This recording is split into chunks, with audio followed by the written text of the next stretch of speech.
How did London and Chicago rebuild after great fires? Have you ever wondered how two major cities like London and Chicago managed to rise from the ashes after devastating fires? Both cities faced immense challenges, yet their rebuilding processes were shaped by their unique historical contexts and urban planning principles. Let's take a closer look at how each city transformed itself after these catastrophic events.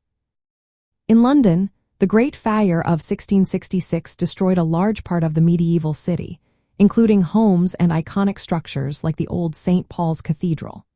The rebuilding process was driven by a mix of urgent needs and ambitious architectural goals. The Rebuilding of London Act, passed in 1667 and 1670, mandated that new buildings be constructed mainly from brick and stone instead of wood. This was a crucial step to reduce the risk of future fires. The act also regulated building materials and wages, and even imposed a coal tax to fund reconstruction.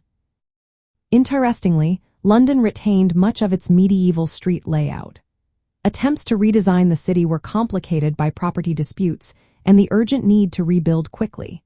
However, streets were widened where possible to improve access and reduce fire hazards. A rebuilding commission, which included notable figures like Christopher Wren and Robert Hooke, oversaw the planning and construction. Wren redesigned 51 churches destroyed in the fire, including the new St. Paul's Cathedral, which was rebuilt in the Baroque style over several decades. In contrast, the Great Chicago Fire of 1871 wiped out roughly 3 square miles of the city, leaving tens of thousands homeless. Chicago's rebuilding took place during a time of rapid industrialization, leading to a different approach. The fire cleared space for a more modern city layout. Unlike London, Chicago took the opportunity to implement a systematic urban grid and improve street widths. Advances in steel frame construction and elevators allowed the skyscraper to emerge as a defining feature of Chicago's skyline. Architects like William Le Baron Jenney played a key role in this transformation. Building codes were also introduced to enhance fire safety, promoting the use of fireproof materials and better water supply systems for firefighting.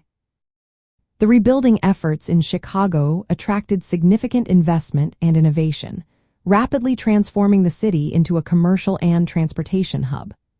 Urban planners focused on creating public spaces and parks to improve the quality of life in this growing metropolis. Both cities' recoveries illustrate how urban disasters can lead to architectural innovation and the evolution of city planning.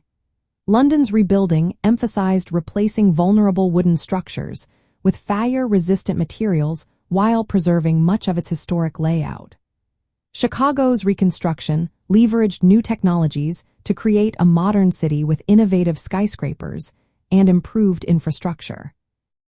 These remarkable milestones in urban planning development reflected foundational cultural and artistic moments that have shaped the cities we know today.